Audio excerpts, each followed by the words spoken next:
Hello, everybody. Welcome. Hello, hello, hello.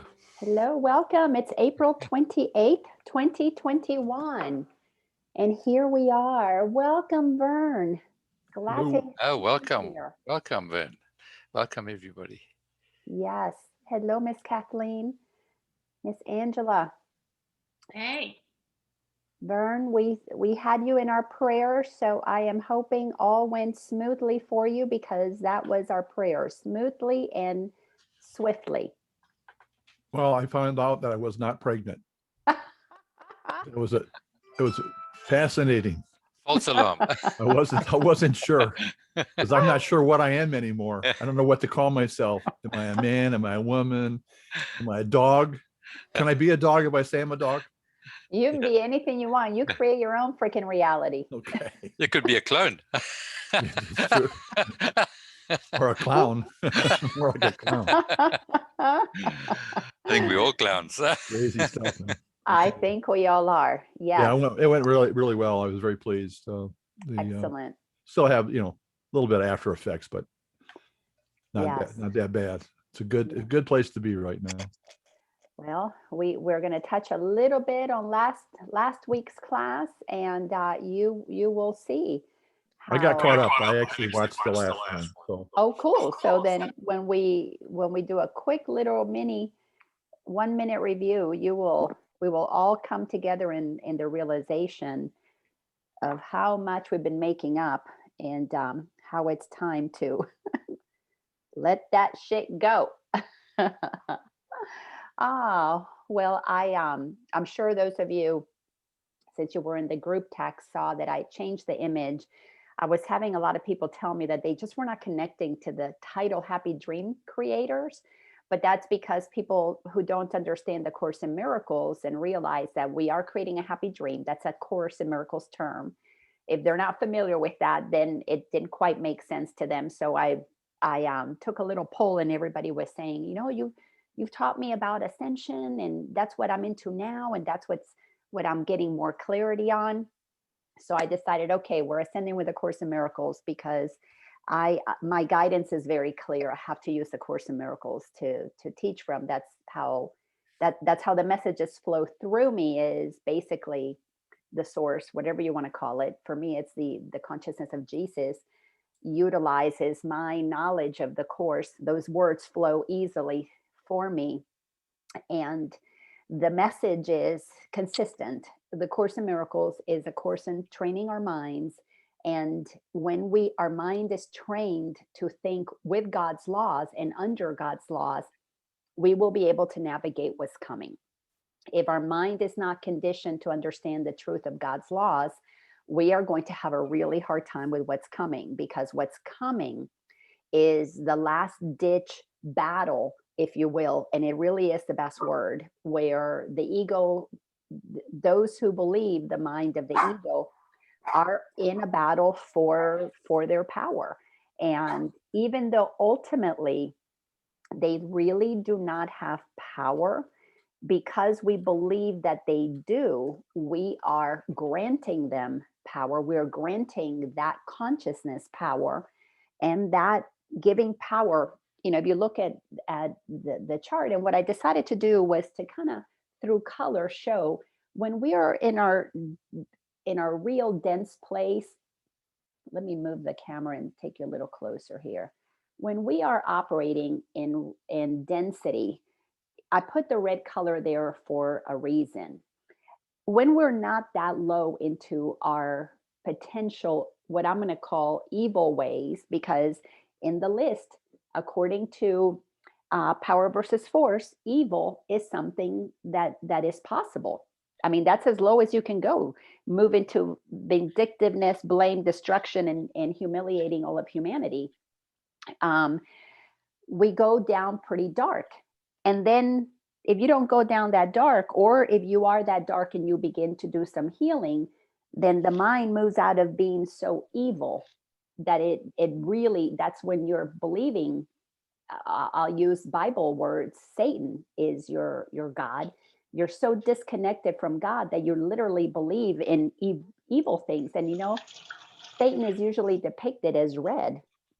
So that's why I really like having this little red symbol. And but as we lighten our consciousness, we just move out of the evilness into fear. There is duality, but we are still operating in the realm of fear until we begin to get close to the line where we want to shift, where we want to make a shift in perception and we want to go more towards the light. At that point, our mind has fear and love. We begin to accept that there are two voices. That's the journey of becoming self aware.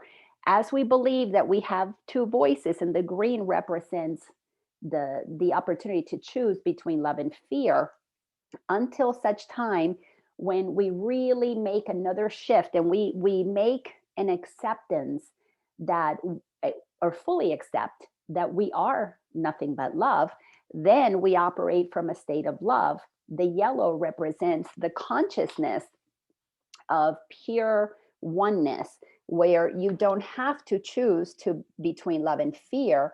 You're just being what you are. This is where I see so many spiritual people are stuck. I know it because I was in that space where you know truth, you are spirit, but you still entertain fear. You still believe the body is real. So that egoic spiritualized, or that spiritualized ego, keeps us trapped, so many trapped, and not just today, but in all of humanity. That's what Christianity is. Actually, I have come to realize Christianity and spirituality are really not that different. Spirituality is a little more gentle because the mind believes that yes, we are one with God, but we still hold fear-based beliefs that our bodies were separate and healing comes from the outside. But there is a point where we have to make that shift and acknowledge what we are. And that is what we are in the process of, is making a choice to ascend. That's what the ascension is, ascending our consciousness, our mind. We don't go up anywhere. Our mind begins to see things from a higher perspective. If you think about this in percentages, where you have maybe 1 or 2% access to truth, because it's if you're alive, you have life in you. Life, you are the essence of God. You're still there, but you might have 1 or 2% access to the truth, and you're operating in 99% egoic lies. Well, as you move your way up, you might be at 80% ego, 20% God. Here you begin the shift. You begin to become 60% ego, 40% God. Maybe you're at you move to 50% ego, 50% God. You move to 40% God or ego, 60% God, until the goal is to your mind is completely under no laws but God's. And while we're in human form, we are going to have ego in us. The potential to be egoic is going to be there because we're going to believe we have a body, unless we achieve the level of Jesus where you're not a body. At that point, there is zero fear of anything to happen to your body. Your healing, comes from God within you. At that level, you're totally, completely free. I'm somewhere in my process of recognizing that I can live all the time by the truth that my healing, my well-being, my joy is inside of me. I still have some egoic fear-based thoughts that come into my mind. So I know that I still have to be vigilant for the thoughts that enter my mind. So I am still choosing between God's laws, but the difference is I recognize the ego thoughts and I choose for God. I'm not being run by the ego and then, when I remember, I choose God. No, I live inside of knowing God is my reality, but fear-based ego thoughts still come in. So I have to be vigilant to not let those thoughts hijack me for too long, or sometimes not even at all. I see it and I just bless it and let it go. that is the practice that we all have the ability to get to. And of course, there are those who are way more advanced than I am in their ascension process because they operate in that complete clarity of the oneness that they have with God, source, spirit, whatever you want to call it. And today I want us to complete lesson 76 that we started last week. And if there's anybody that joins us a little later, could one of you please put in the chat group that we're in lesson 76? I am under no laws but God's, and we're going to start with paragraph 4. So last week, the essence of this lesson is simply, our mind has been conditioned to believe that external things, and what the course focused on last week was money and medicine.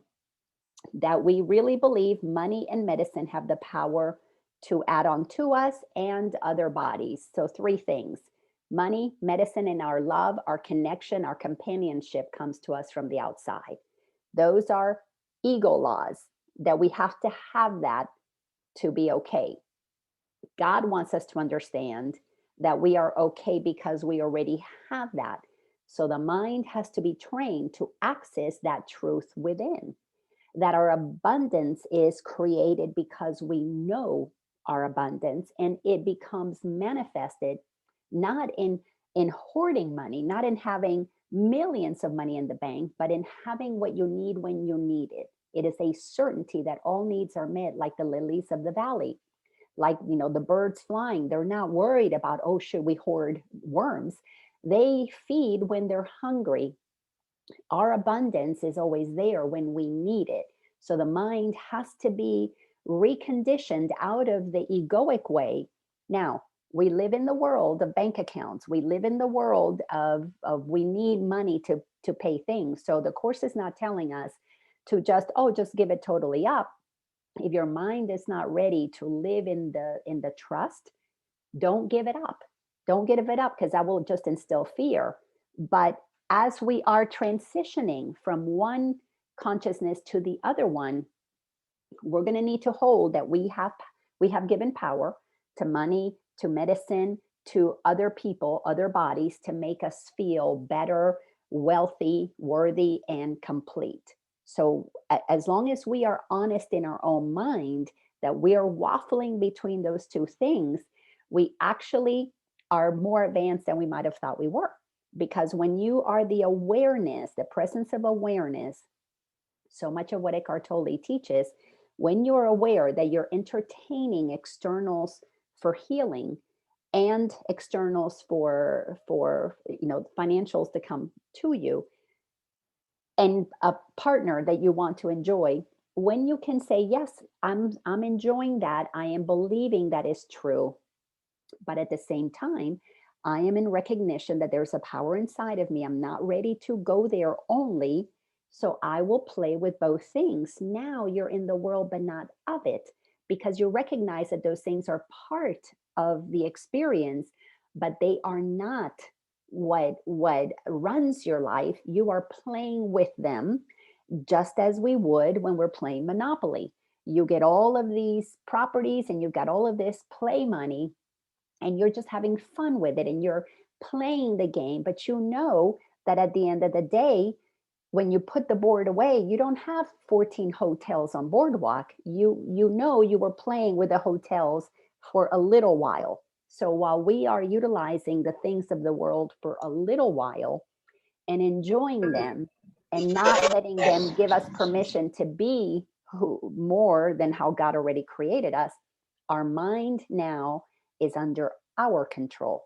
We are choosing what thought system to believe, God's laws or the ego laws. So let me read the next paragraph, and let's continue to add to all of this. So I'm going to read just back to the first paragraph, one of the first sentence. So I'm under no laws but God's. So how many senseless things have seemed to you to be salvation? Each has imprisoned you with laws as senseless as itself. So we have been operating under a lot of laws that are senseless, but we are in the process of shifting what we believe is the law that we want to be under, because they're going to give us a totally different outcome. So when we go to paragraph number 4, it says, it is insanity that thinks these things, the strange and twisted laws that the ego has made. You call them laws and put them under different names in a long catalog of rituals that have no use and serve no purpose. You know, some of these laws that we have, I can't even think about it, but we've all heard about red tape, all of the hoops that you have to go through for some very, very basic, simple things. Well, as time continues, the experience of time continues, those in positions of power, because this is the way the ego operates, are constantly creating more laws on top of laws, dividing laws, just creating so many more difficulties, because the ego does not create clarity, it creates confusion. So one department has to be, involved, and now you got multiple departments. You got to go get a permit to open up a business. You got to go to this place and that place and that place, and so many things that get convoluted. And I hear from so many people, especially younger people trying to open up a business, or trying, like my daughter, Mom, the hoops that I have to go through are absolutely nonsensical. Because to a mind that is clear, what the ego has created with what we call authority is to complicate things to the point that it does two things. If you're in fear, you're going to follow all of those things, which validates to them that they've got control over you. If you are operating from love, you will stand up and say, this is nonsensical. You will be part of the ones that challenge those laws. So it's a good thing. The crazier things get, because it makes people become more sane and want to change things, while at the same time, it creates more controls for those who need to be there, because those who need to be in that space are going to be in that space because that is what they're choosing to experience. Course in Miracles is really clear. We are operating always in sovereignty of choice, free will. We can choose to follow the ego laws, or we can choose to follow the laws of God. Until we see both laws clearly, we don't know how to choose the one that makes the most sense. But when you begin to know the one that makes the most sense, something gets activated in you to make sure that that is what gets applied, not only for yourself, but for everyone else. This is one of the beautiful things about understanding that you have followed God's laws, because you want for you the same freedom that you want for everybody else. Only the ego that likes to be in bondage because it's following authority laws want everybody else to be in the same bondage. That's how you can tell the distinction between one who follows God laws. They want life, liberty, and happiness for everybody. They would never want anybody to be in bondage. When you follow the ego laws, well, you don't want to be alone. Why? Because you've been distorted into believing that you need other people. So you want everybody to be under the same control that you are under, because that's what validates to an irrational mind that what they're believing is somehow true, by forcing the same on everybody else.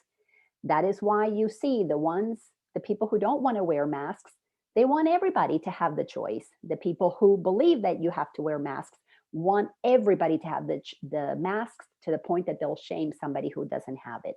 That is the most clear way that I can express understanding if you're under ego laws or under God's laws. God's laws liberate everyone. Ego laws put people in bondage. There is absolutely no other way. You go one direction or the other. There is no in between here. So sentence number 3 in paragraph 4 says, so you think you must obey the laws of medicine, of economics, and of health. Protect the body and you will be saved. These are not laws, but madness. The body is endangered by the mind that hurts itself. The body suffers just in order that the mind will fail to see it is a victim of itself. The body's suffering is a mask the mind holds up to hide what really suffers. And what really suffers is the mind that is not 100% connected to the truth. So, as many of us who still use Western medicine or Eastern medicine, doesn't matter what kind of medicine you use, that we go to something external for help. The Course wants us to understand that the most important thing is to be aware that you chose to use the laws of the ego, the external having power over you, that you chose to use that because your mind feels more peace in the belief that that is going to be helpful. We are on a journey. We're not going to go from the external being our authority to only internal authority. That's not going to happen.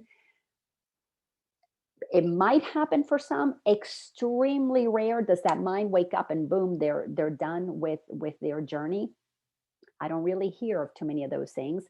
My understanding from my experience and that of the ones that I follow and that of the experience of so many of my students, it is a progression, like a seesaw. You can't get to the top without going through every part of it. Some get there faster, some get there slower, but everybody has to move through the process of shifting what it is that we believe is the source of our well-being. So there's nothing wrong with utilizing external anything, just the mind needs to be clear that our belief is that it came from the outside. Even if we're saying the outside just facilitated the healing on the inside. One of the characteristics of a teacher of God, one that walks only by the laws of God, is honesty. And that honesty is powerful because it lets you then begin to take full ownership for what you're believing. And when you know you're believing two thought systems, you actually are in the process of awakening. If you are not honest about the two thought systems that you're picking from, you're really not awakening. You're only self-aware, maybe just beginning to become aware. And that is what is so important about these lessons is they're helping us get clear about the two ways of perceiving things. And then we're going to be on a bridge crossing that divide. And that is perfectly okay. And we have to be gentle and kind with ourselves. So sentence number 5 says, the mind that is confused, it would not understand it. It is its own enemy, that it attacks itself and wants to die. It is from this your laws would save the body. It is for this you think you are a body. Because the mind of the ego, the thought system that, and it starts when we're babies, I can't live without mommy and daddy taking care of me. That begins the process of giving authority to the outside. If we had conscious parents, they would teach us from the time that we are teeny weeny. Mommy, daddy are taking care of you. Mommy and daddy are feeding you and clothing you and keeping you warm, making sure you get an education until you activate that awareness within you that you are the creator of your own reality. Because we're not conditioned since the moment that we're little to believe that the power is inside of us, we get conditioned into all power is external. And there is nothing that we can do to override that thought system until we begin to open up to another way. And as you know, open up to another way sometimes requires major shocks. That's what's coming to the bulk of humanity. Big shocks are coming to help them see that there are two ways, because humanity as a whole has been following the way of the ego, and because there's only two directions. There's going up in frequency or down. You can stall a little bit, but you're going to be in movement up or down pretty much. So to shock you into making a U-turn, which is a complete reversal of how you think, it is what humanity needs as a whole, and it's what's coming, which is why we want to ground ourselves in understanding God's law so that we can be the presence of peace during the incredible shifts that are coming. Paragraph 6, and after paragraph 6, let's get some conversations going. Paragraph 6, there are no laws except the laws of God. This needs repeating over and over until you realize it applies to everything that you have made in opposition to God's will. Your magic has no meaning. What it is meant to save does not exist. Only what it is meant to hide will save you. So, man's laws hide our ability to go to God directly. That's what's going to save us. When we make the turn and we begin to operate under God's laws, all that happens is we begin to correct the misperceptions that we have been conditioned with. And we begin to see that if we don't believe external authority, it disappears. It's not going to be there. It just will not be there. We will no longer be afraid of anything outside. And then we will see that the people that move into positions of authority are going to be servant leaders. There will be people who will be operating, knowing that they're also under no laws but God's, assisting humanity in making sure the roads get taken care of, the water system is pure and clean, that the air traffic controllers know the rules, the regulations, the guidelines for everybody to navigate in a way that makes sense. They will be there strictly for the management of the comfort of humanity. That is what servant leaders will do in the future. Until we get to that place where we recognize that we're guided by a loving energy within, a loving truth inside of ourselves that seeks to be in service to all of humanity, we operate in service to self. And service to self as a victim means I need somebody else to take care of me. Service to self as a bully means I don't care who I victimize because I'm the boss of you. Either one of those two sides of the same ego coin is what creates the lower consciousness.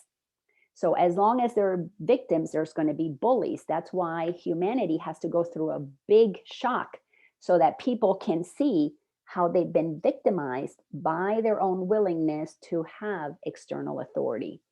And for those bullies to see these victims that are saying, I don't want to play that game anymore, unplug from that unconscious game that has been going on for far too long.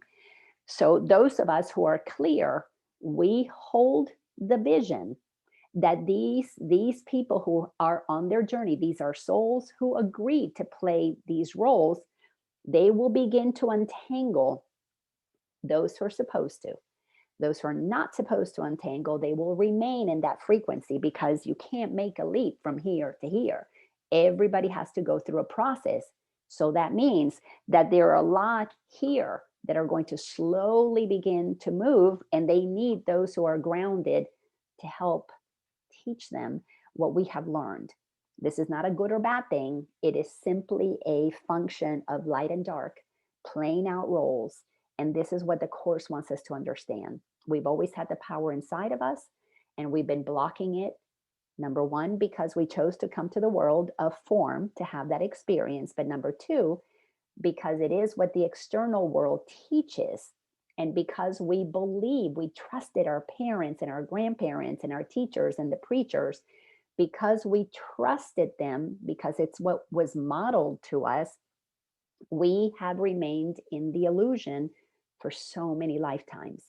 We are pulling out of that illusion and coming to the truth that the power has always been inside of us.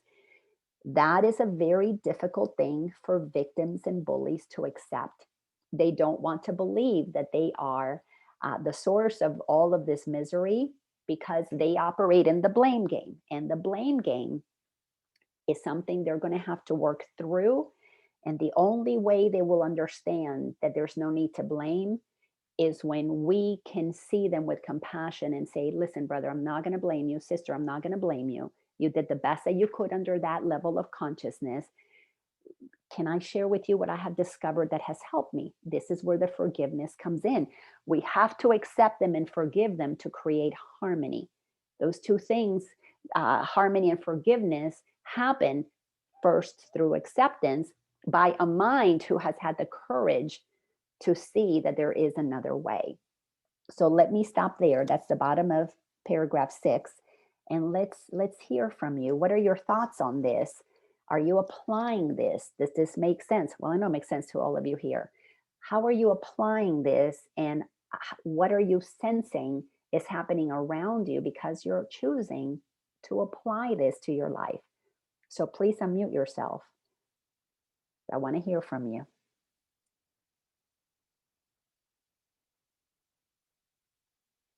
Come on. Yes. So I'm applying it more and more since having this teachings with you. And I noticed when I slip down that I'm aware of it and I am moving myself back up much quicker. And also with everything going on, I don't seem to be affected by it. Yes, I'm taking it in and watching things, but the more I operate at the higher level, the less I am affected by, like what you were saying. It's like I feel just a sense of freedom and expansion. So, but yeah, so I'm just sharing that. Exactly. And and I call that shift and lift. And many times we shift and we drift back down. So to be higher, all that means, think of a mountain. It's just the higher you climb, the more you can see that's happening in the valley. It doesn't make you better or lesser than the people in the valley. It just gives you more perspective. And the more perspective that we have, the more of what's happening that we can see, the more we can recognize the insanity of playing in the lower dimensions of darkness.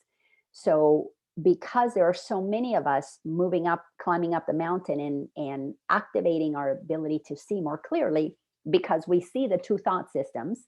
And now when you know that those who are doing evil things are doing it because that's the conditioning that they have, it is not our job to judge them. That's bad. It is our job to use discernment and recognize that is no longer necessary. That frequency, I don't want to play that game anymore. The further up we go in our consciousness and see more clearly, we realize at a soul level, this is a game of hide and seek. At a soul level, this is an opportunity to experience losing ourselves and finding ourselves. It's like playing a yo-yo. It's got to go down before you have the exhilaration of coming up. It's like when you go swimming, you got to dive into the water before you can have the experience of swimming, up and coming back into the light. It is like everything. You don't enjoy a good night's rest until you go into the darkness of sleep, and then you wake up and you come back into the light. Everything is a mirror for us to see that going down is part of being able to come back up. Those of us who are coming up with awareness don't need to judge those who went down, because we were there too. Maybe not as viciously in this lifetime, but clearly in other lifetimes. Everybody has to go as dark as they possibly can before they seek to ascend. So those of us who might be here in this lifetime, were here in a previous one, were here in one before that, and way further down lifetimes ago, because consciousness is moving up. But here's the other thing to keep in mind with that. And Luana, I'm so glad that you said what you said. Those who are the darkest in this lifetime came from light way above ours. The consciousness is such that said, yeah, I'm willing to come in and play that role because I know I'm doing humanity a service, which is to force humanity to make a choice as a massive collective to go into the light. Otherwise, we go into the light slowly, one at a time. Look at Jesus 2,000 years ago. How many of us have ascended into the light? Very few. Right now, we're getting a massive opportunity for more of us to awaken. So thank you for that comment. Who else would like to share?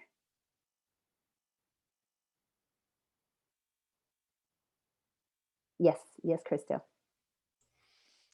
I really liked what I like everything you share, but I mean, I really liked the part where you shared about those that have taken the vaccine and are wearing the masks want everybody else to wear the masks.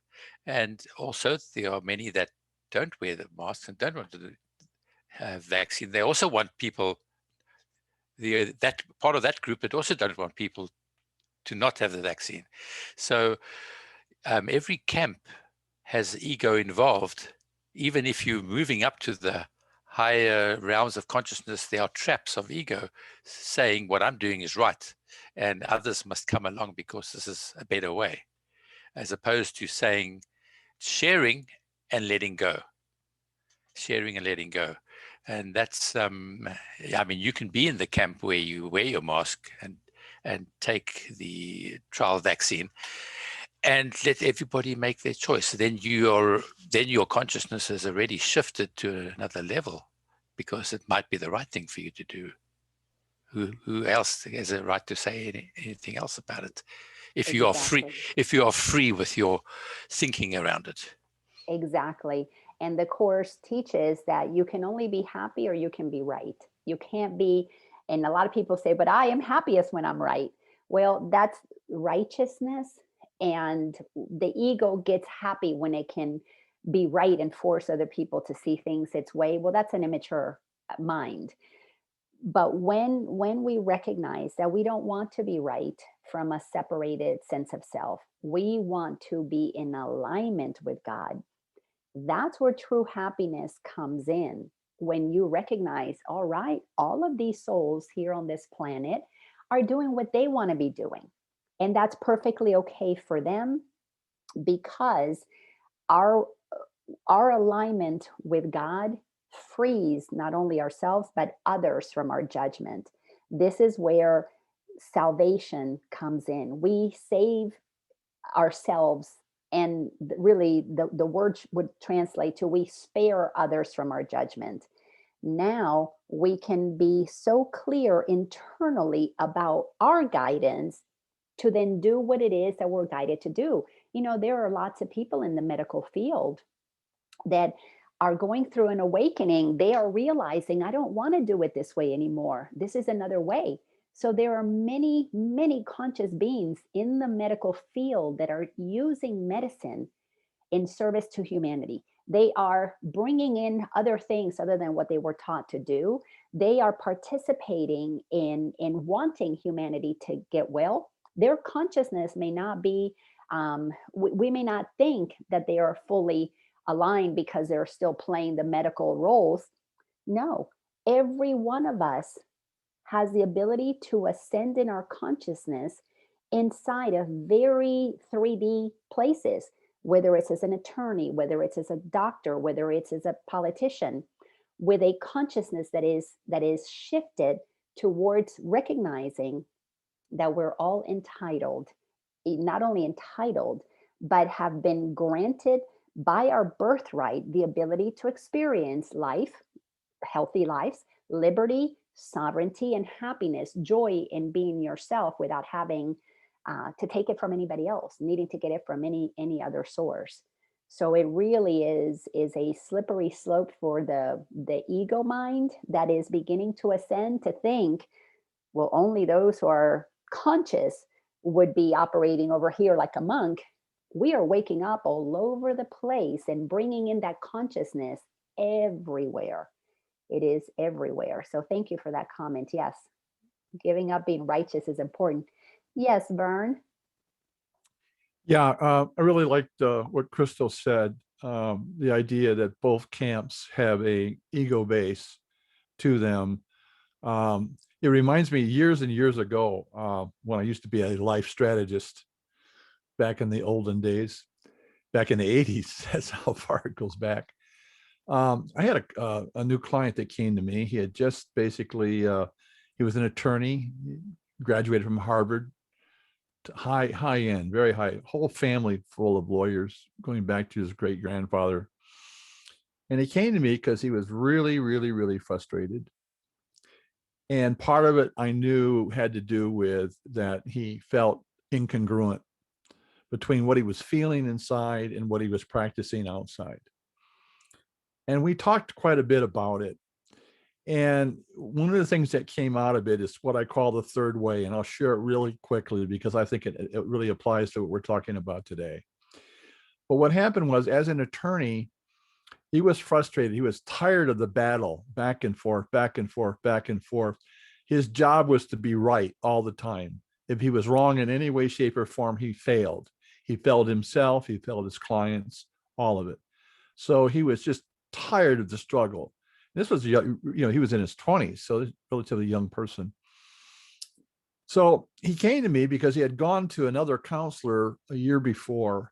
And that counselor said, well, what is it that you like about being an attorney? What is it you like about being an attorney?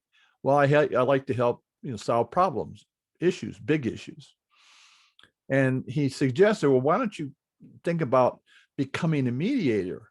In other words, then you're not into the challenge of right and wrong, that you have an opportunity basically to mediate between people. And he said, I tried that. And he said, I found that really difficult, because what was happening is I had these two people now that were in conflict.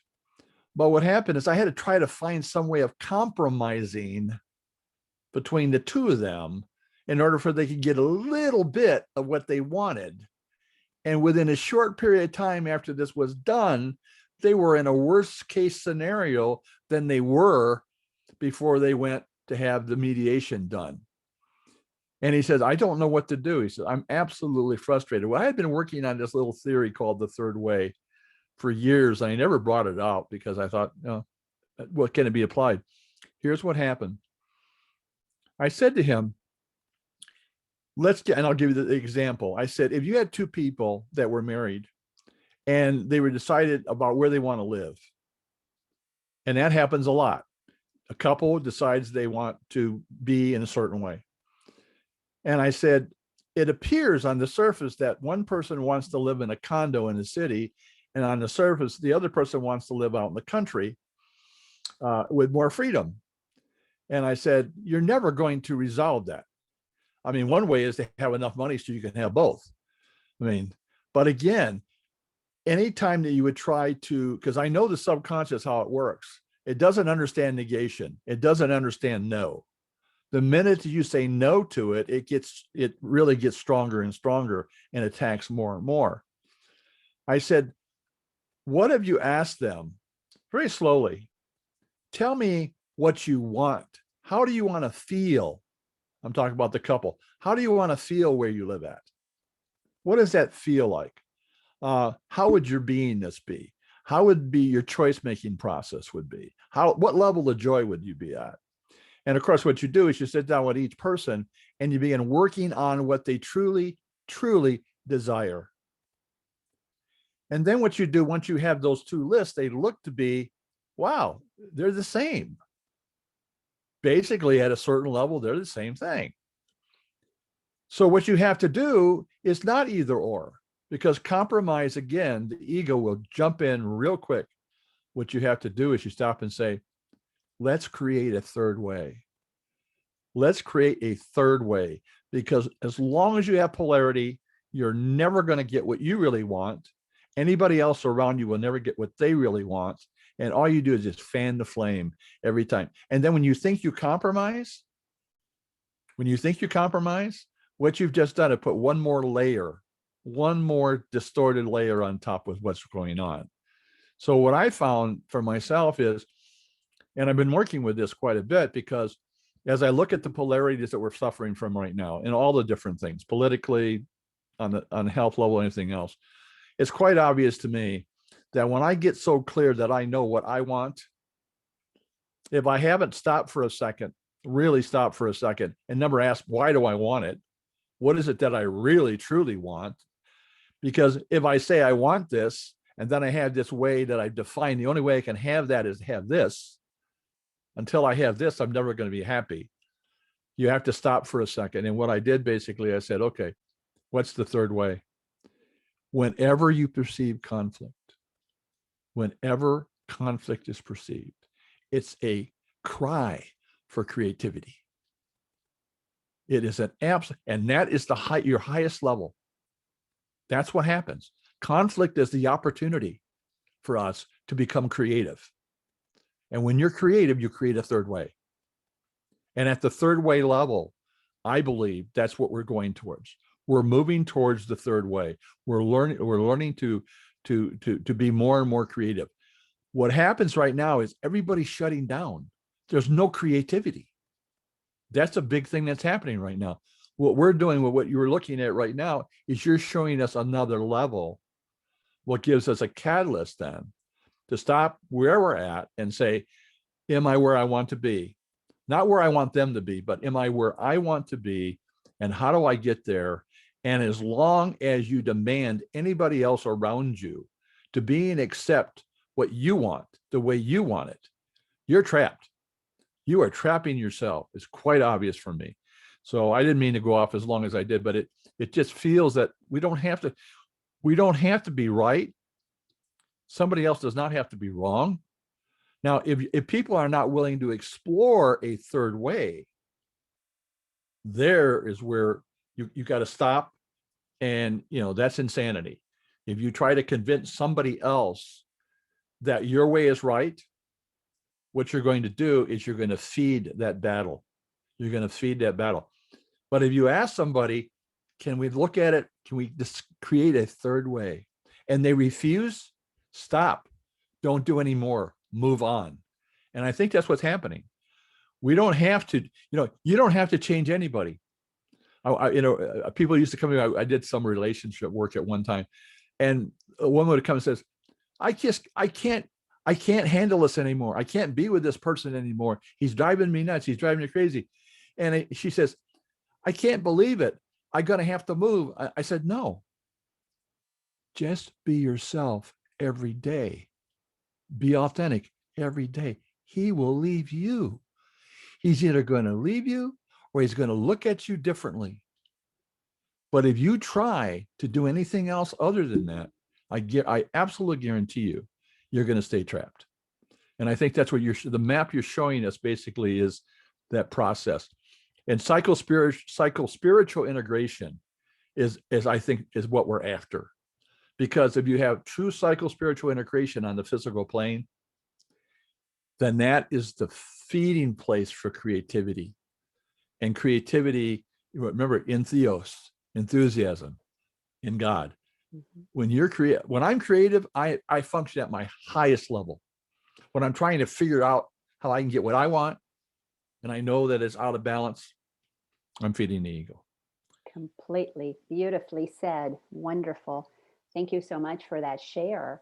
And Course in Miracles wants us to get curious, because you're either in control or you're in curiosity. You cannot be in curiosity and be controlling. And as you perfectly said, conflict is a lack of creativity. It is a block to it. If you think about the ego, to go to what you just said, to give you a visual, think of the ego as a Xerox, the Xerox way, which is you're printing the same thing, and each time you print the same thing, it gets lighter and lighter, watered down to the point that everybody is following a plan that nobody even knows what it is. You're just mindlessly following repetition.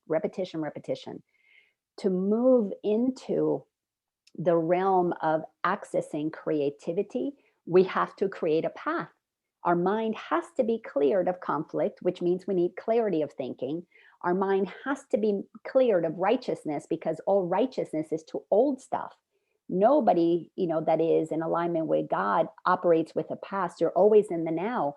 And when there's freshness and creativity, how can you be right about anything?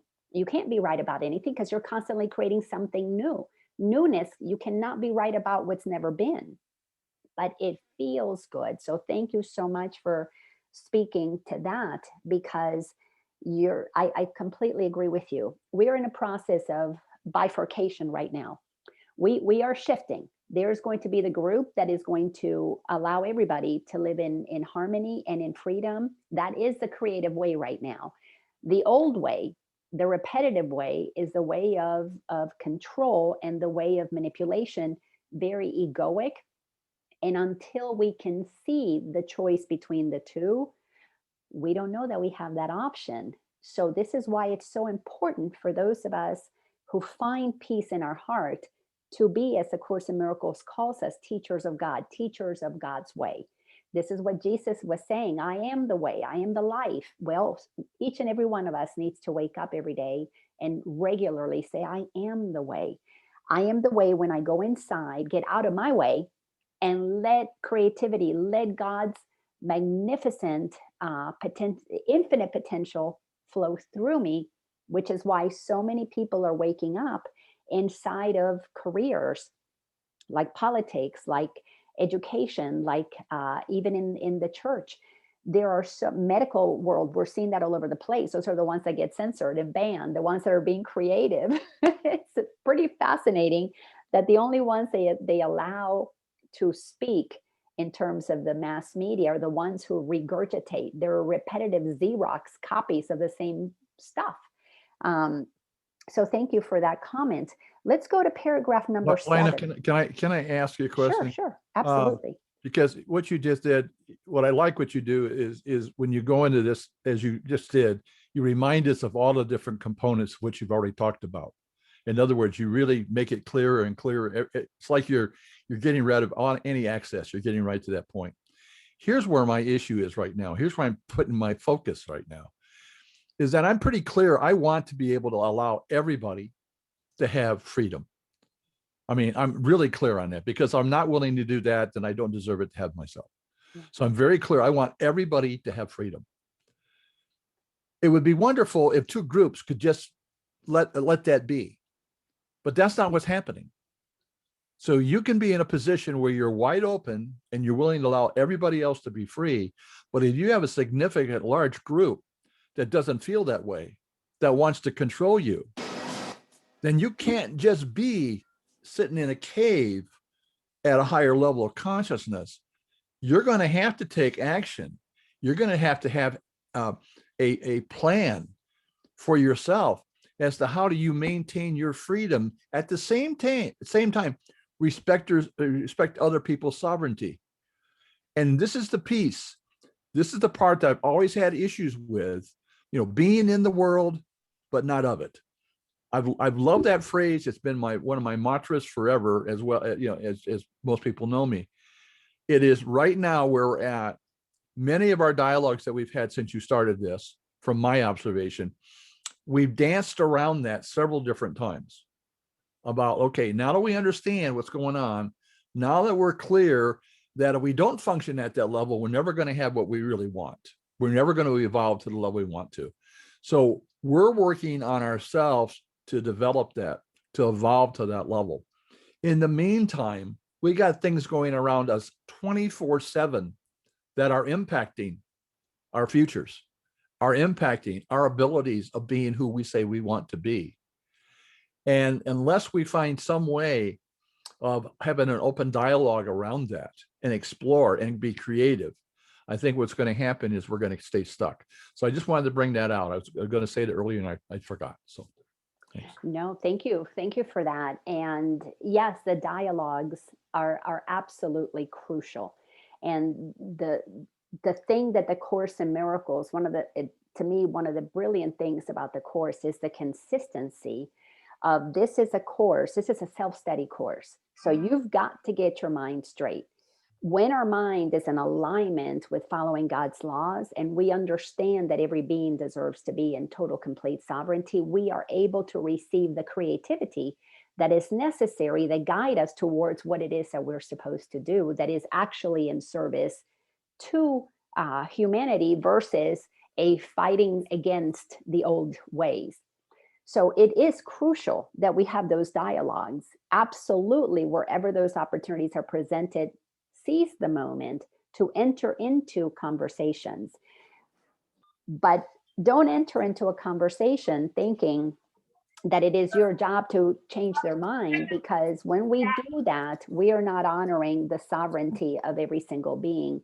And every single being, to be able to add to the collective awakening, must hear something new that's never been before, and that is opening that gateway for creativity. We have to allow and that shows up in the form of inspiration, where you're moved, you have a sensation of something wants to come through you, and learn the law of synchronicity. When a thought comes into your mind and the inspiration kicks in, who to call, what to do.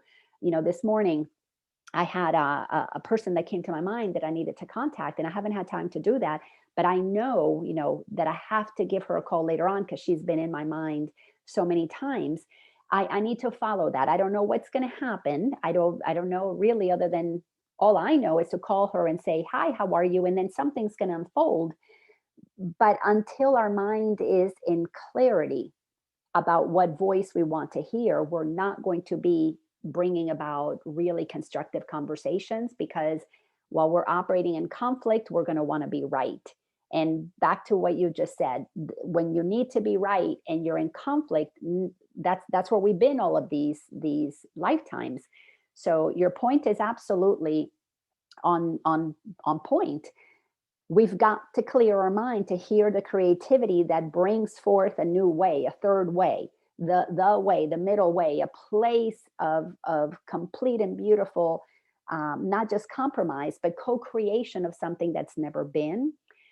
And it is crucial that we have those conversations. So facilitating those, I think right now there's going to be more and more of a division of those who are more like-minded, having conversations among themselves that are expanding each other's way of thinking, and conversations among those who are stuck in the lower realms of control.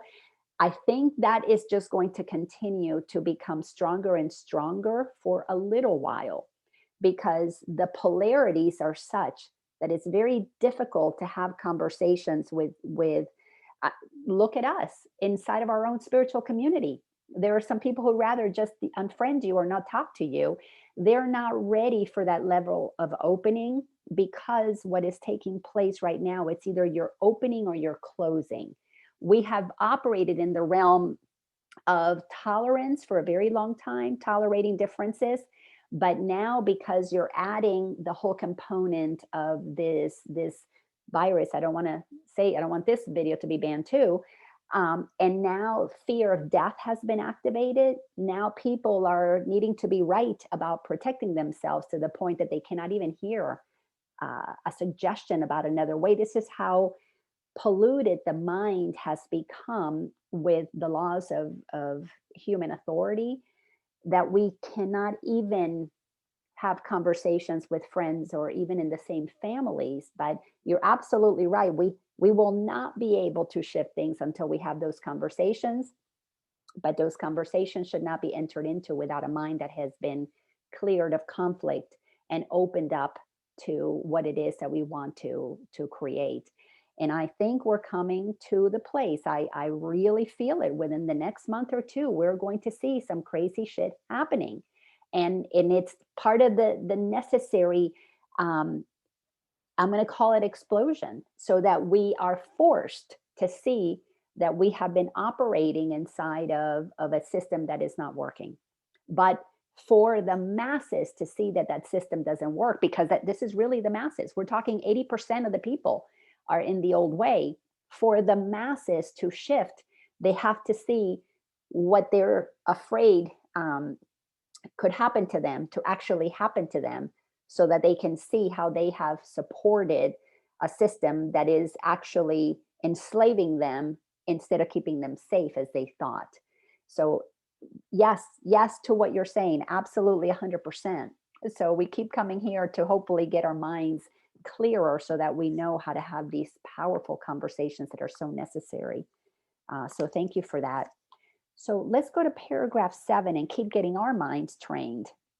So the law of God can never be replaced, which means it doesn't matter what lifetime it is, we're either serving the love, creativity, expansion, or we are going to go towards serving, making the ego our master, which is always going to lead towards destruction and closing off and control and death and suffering. So no matter what we do, God's way cannot be replaced. We're all going to want to gravitate to that, because it is the way of freedom, period. That's what it is.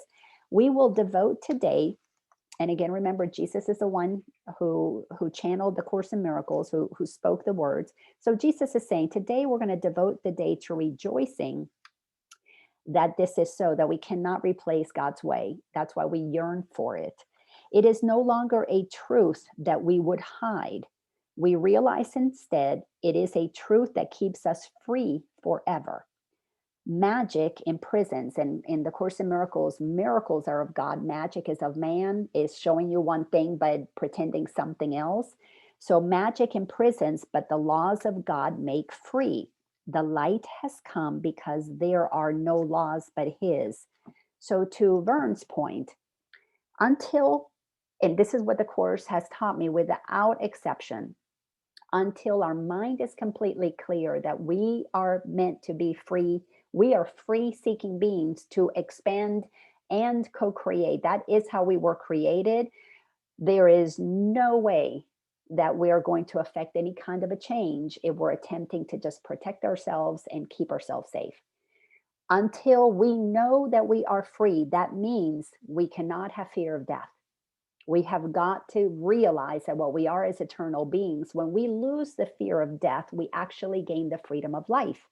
When you are free, because there is no fear, you live fully. In that living full out, you will hear the guidance that allows you that if you're guided to pick up arms, you pick up arms. If you're guided to do a peace talk, you do a peace talk. If you're guided to march, if you're guided to pray, if you're guided to just be a mom and tend to your baby, or you're guided to go out there and stand in front of the police and protect them, you will know it comes from a place so deep within you that you cannot not do it.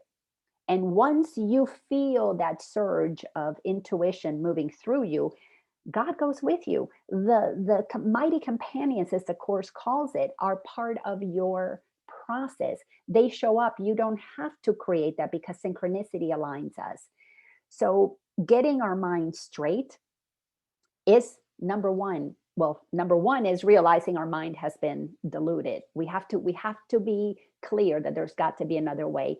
Then clearing up our minds, doing our own internal work to understand the way the ego has created the insanity we want to get out of, so that we can have compassion for those who know not what they're doing because they got conditioned as we did. We just chose to ascend out of the conditioning. Our job is not to blame them. Our job is to show them another way, and we show the other way when with peace in our heart, we have a very clear conviction that we're not afraid about them unfriending us. We're not afraid if they disagree with us. We are not defending ourselves, and we're not going to treat them any less than the holy brothers and sisters that they are. When we begin to treat people who are in fear with reverence, they feel safer in our presence to begin to hear what we have to say. But if we're defending our position, no matter how righteous and spiritual it might be, if we're defending our position, they are feeling attacked. If they're feeling attacked, they're going to want to retaliate, because that's what those energies do. An energy that comes at someone eventually is going to get pushed back. When you come in peace and you don't move beyond your center, they can come to their center. And in that center, we have the opportunity for that beautiful dialogue to take place.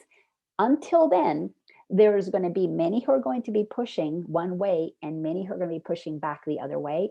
That's where the conflict is intensifying, because where we were pushing this way before, we are now pushing to the extremes that are not sustainable.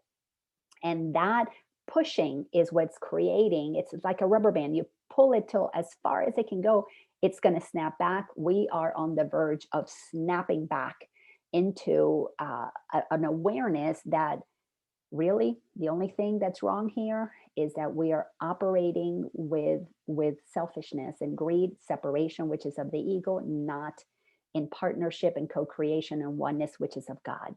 That's all the Course tells us. That's the only problem we have, is the authority problem. We have made ourselves authority, others authority, not God within us the authority, which of course with humbleness, I and the Father, Mother, or God are one, as are you. That's where the respect comes in, to be willing to hear one another. So let me just say, God's laws cannot be replaced. Light is the truth of who we are. That is all that exists, is light. We've been blocking it with our own ways, so we have to unblock it by not doing it our own way anymore and moving. We'll use Vern's idea to the third way. The third way is to move back to what we are. So God cannot be replaced. It's just a matter of how long are we going to delay the potential liberation and joy that awaits us. So it's God's laws that free us. Come to know that the power is within you. And when you feel that power and you extend it to others, it feels like real love, which is a love that allows all beings to be free from our judgment. And in the replacing of that judgment comes a joy that is so deep and so clear that, of course, inspiration and creativity come, because it's just like little kids. That's why we have to become like a little child. There is an excitement that wants to bubble up through us, but it can't because we blocked it with our righteousness. Paragraph 8 says, we will begin the longer practice periods, because every day Jesus gives us a practice period to make these lessons a reality in our lives. So it just says that we it's a short period, and it's a review of the different kinds of laws that we have believed we must obey. These would include, for example, the laws of nutrition, of immunization, of medication, and the body's protection in innumerable ways. Think further. You believe in the laws of friendship, of good relationships and reciprocity. Perhaps you even think that there are laws which set forth what is God's and what is yours. Many religions have been based on this. They would not save but damn in heaven's name. Oh, you can't get into heaven unless you do this, that, or the other to please God. Well, that's not true. That's all made up. Yet, they are no more strange than other laws that you hold must be obeyed to make you safe. Paragraph 9 says, there are no laws but God's. Dismiss all foolish magical beliefs today and hold your mind in silent readiness to hear the voice that speaks the truth to you. You will be listening to one who says there is no loss under the laws of God. This is a very important point. The reason we fear, and fear it becomes very challenging to let go of, is because we think we're going to lose something. We are going to lose our lives. We're going to lose our freedom. We're going to lose our money. We're going to lose our beloved. We're going to lose our job. We're going to lose our status. We're going to lose our house. We are conditioned that all of these things make us somebody. That's why we're willing to follow all of those laws.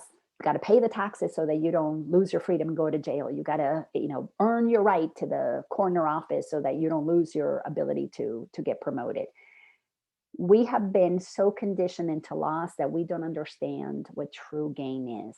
And the true gain is gaining peace, gaining freedom, gaining joy, gaining really meaningful connections, gaining a sense of clarity that lets you know that what you are is so eternal that if you lose everything that is physical, you do not cease to exist. If anything, you are freed to have more of the truth of who you are, because these bodysuits limit us. There is a massiveness to the soul of who we are that is beyond this physical body, that this body simply, if we think about ourselves as who we truly are, this is what we are. When we take on physical form and we create an egoic personality, we cut ourselves from all of this that we are. That is what we are gaining when we undo this idea of who we think we are. And when we are not confined by that, we just expand ourselves with more potential. The ego is a story that has us confined in here, and we get our house, we get our money, we get this, we get that, and we are so afraid of losing that. But look how much more is possible outside of that.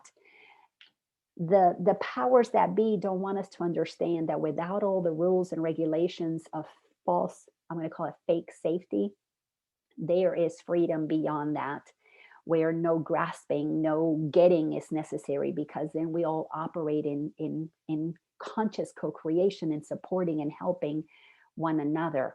But we can't move into that realm of such freedom until the mind is freed from this idea of loss, this fear.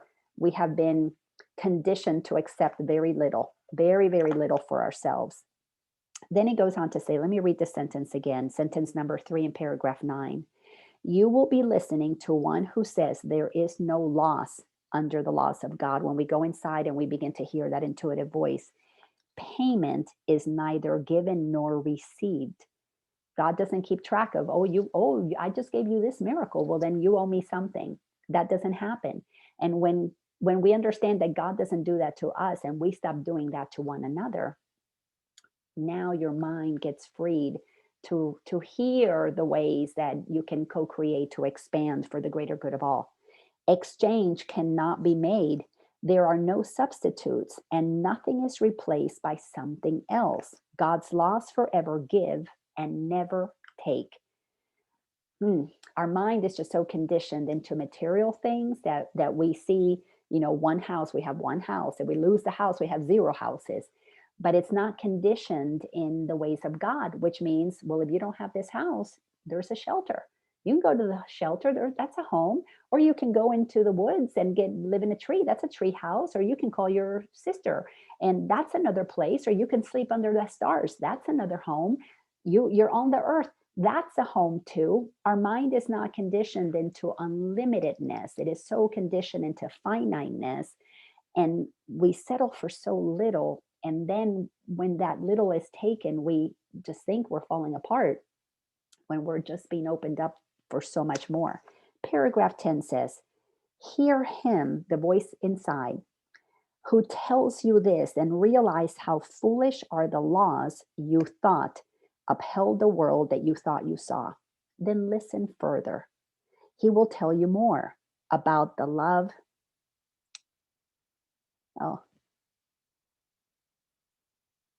These words just come alive for me. When I'm hearing truth, it just touches me so much. So he will tell you more, that voice within, that guidance. He will tell you more about the love your Father has for you, about the endless joy he offers you, about his yearning for his holy son and daughter to create as his channel for creation, denied to him by his belief in hell. So we have been, back to Vern's point, we are creative beings. We are here to create, to co-create. Anytime you say, no, cannot try that new thing, we're blocking creation. We're just creating hell for ourselves. Every time we say no to creation, we say no to love, we say no to joy. We block ourselves from all the medicine that our body needs. We block ourselves from all of the happiness that would sustain us for this entire lifetime. All because we have been conditioned to listen to the voice of the man outside, the authority outside, not the voice of the authority inside that has always been there, patiently waiting lifetime after lifetime for us to say, show me another way. Show me another way. And we have read the books from all the masters, but how many of us really have taken the time to sit down and relinquish our ideas and begin to listen to another way, to the way that is so unlike this world has ever seen, but it is the only way out of the insanity that we have created out of this life. The next paragraph, and I just want to complete it so that there's not that much left, we can complete this lesson. Paragraph 11, let us today open God's channels to him. We need to open the channels of God inside of us to hear the voice of God inside of us. We are the ones who open the channel. When we close the channel to God, we descend into the insanity of the ego. We have to see what we created, open the channel, receive that inspiration. That is, it's a toroidal energy that we open our crown chakra. It comes and it cleanses us, and we release it into the world, and it comes again and cleanses us, and we release it to the world. And then it does nothing but create through us. Let us today open God's channels to him and let his will extend through us to him. Because when we give to God, we're only giving to ourselves. It is a system where all of us in our oneness begin to give nothing but this goodness. This is how it multiplies as we all join in the bandwagon of, as freedom beings, freedom-seeking beings that we are, we begin to just extend and give and share, and it multiplies. Thus is creation endlessly increased. His voice will speak of this to us, as well as the joys of heaven, which his laws keep limitless forever. We will repeat today's idea until we have listened and understood there are no laws but God's. Then we will tell ourselves, as a dedication with which the practice period concludes, I am under no laws but God's. We will repeat this dedication as often as possible today, at least 4 or 5 times in an hour, as well as in response to any temptation to experience ourselves as subjects to other laws throughout the day.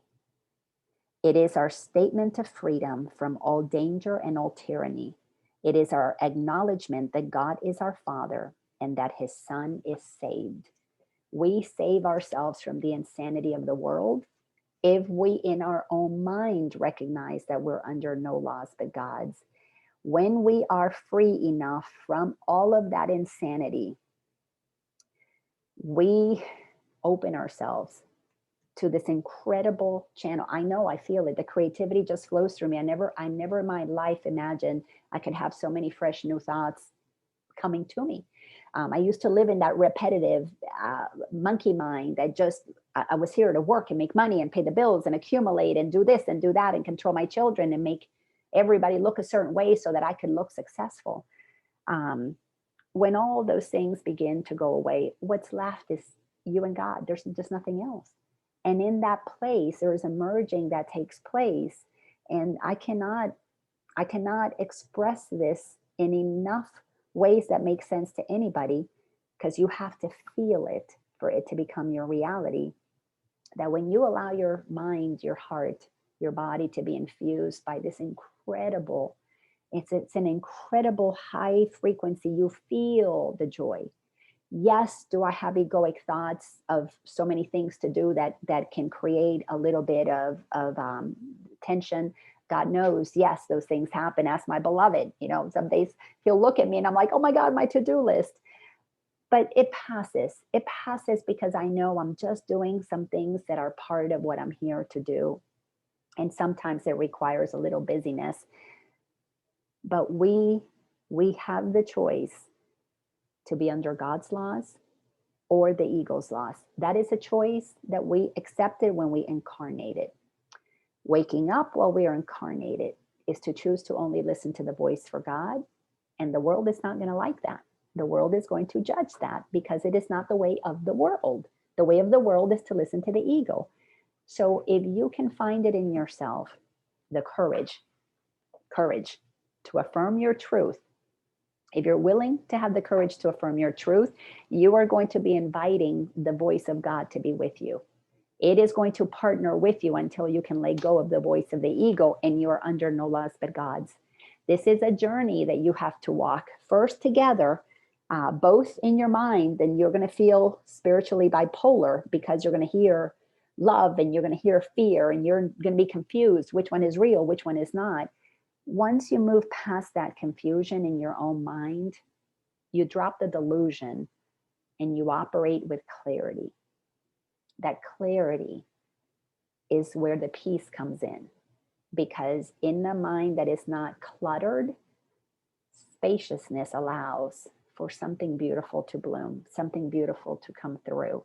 And when you recognize, as the Course says, you're entitled to miracles, you become a fertile ground for all of that to arise. You don't have to get creative. Creativity moves through you.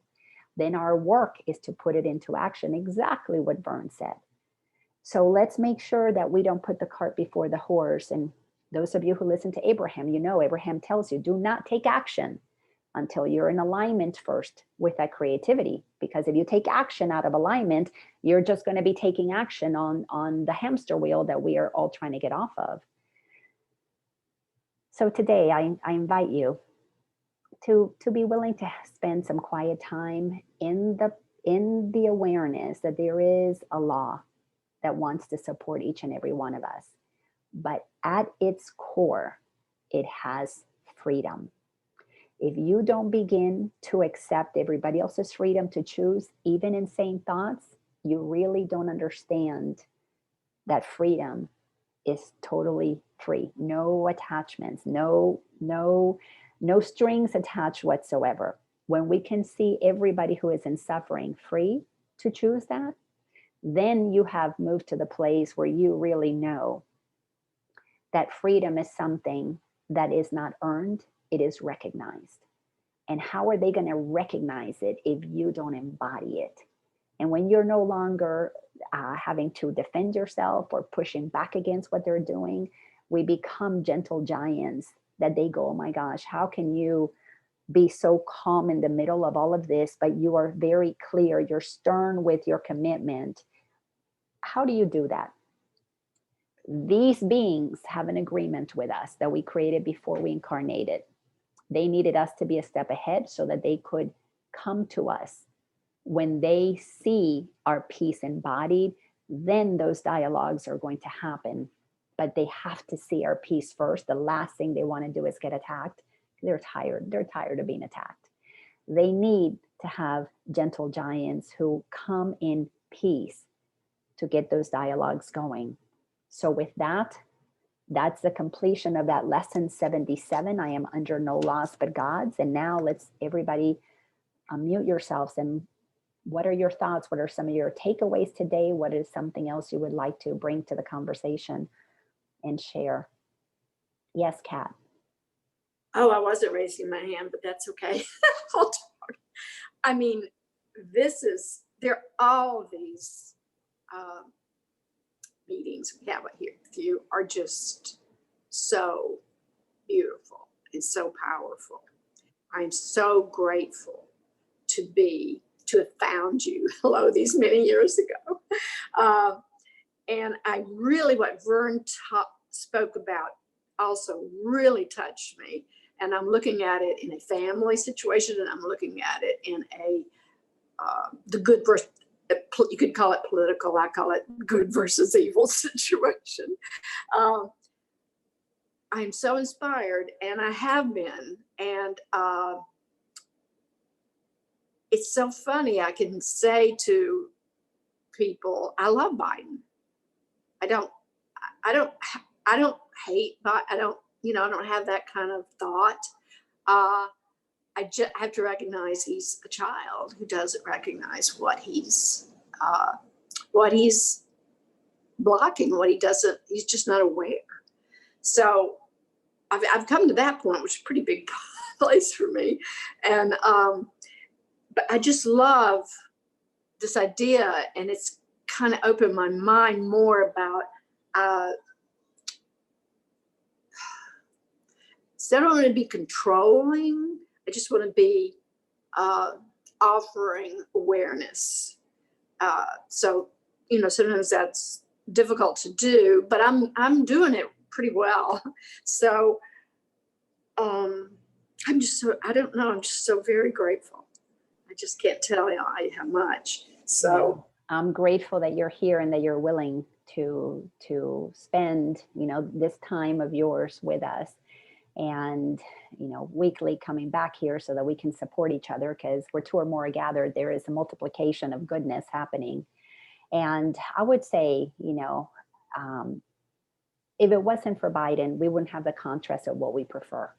So it is just that beautiful part of duality. And when we're no longer afraid of what he can do wrong is when we call more light to expose what is not working so that we can have that shift.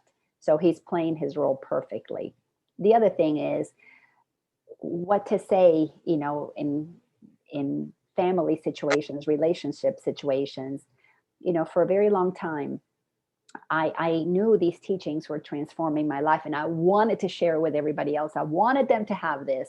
And it wasn't until I began to say, may I share what I'm, my perspective, that I didn't gain the respect of anybody to really begin to share. When I was spewing my opinions, they were taking it basically as, you think you know more than we do?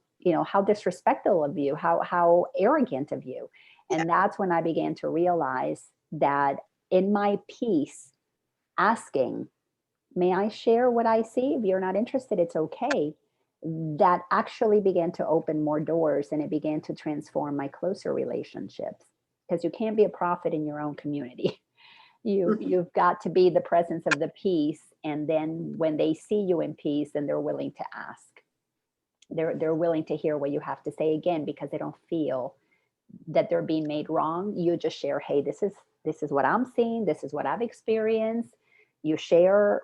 It's always more powerful if you share an example in your own life. When I was in this situation and I shifted and looked at it, this is what happened. Instead of, well, if you do this and this is what would happen for you. But it's more, this is what happened over here, with a shift in perception. And then it's not threatening, because you're not telling them what they should expect. You're just saying what happened to you, and they can take it or leave it. And that's a gift that we give our brothers and sisters, just as God gives to us. We get intuition all the time, and we take it or leave it. So let's offer our wisdom in a take it or leave it. Same way, no attachment. Right. Thank you so much for that. Glad you're here. Me Yes, too. John. Well, I just want to say, I don't know if my mic's off. Yeah. Yeah, we can hear you. I just wanted to say how grateful I am for this class and to be a part of it. It's like a fresh shower of awareness, and some days, these past days have been sort of like, what's the point? And then I realized I'm down in that bottom part of the chart. There you have, and it's really been a lifesaver and very invigorating. And I'm very grateful that you've done this. Thank you. Oh, it's my honor, because this just came through me, like, this is what we're doing. And I just trusted, it's supposed to do what it does. And a shower of awareness. What a beautiful visual. I love that. Thank you for being here. Thank you. Who else? Yes, Krista.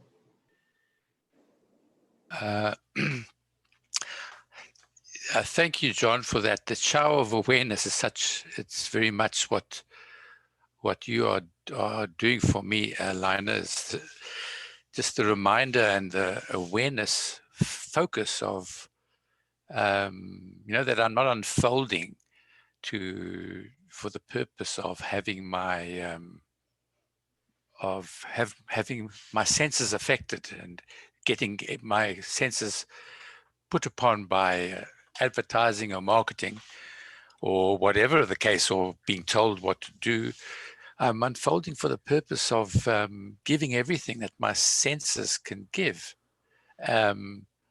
through my guidance, for my inner guidance, so that my life can be more transforming, which it is whenever I'm working with my guidance and giving through my senses of my guidance.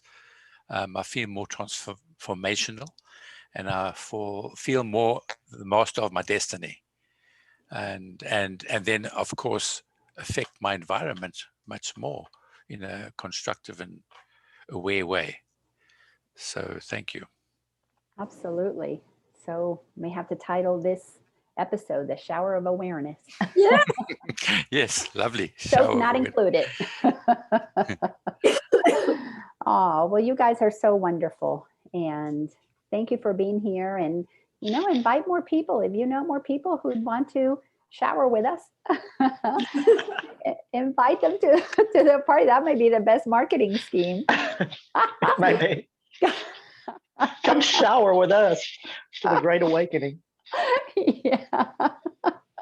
Oh, you guys are so precious. Well, have a beautiful, wonderful week. And I look forward to seeing you all next week. And Vern, I'm so glad you got through your procedure, and here you are. And I love you all. This is just so invigorating for me.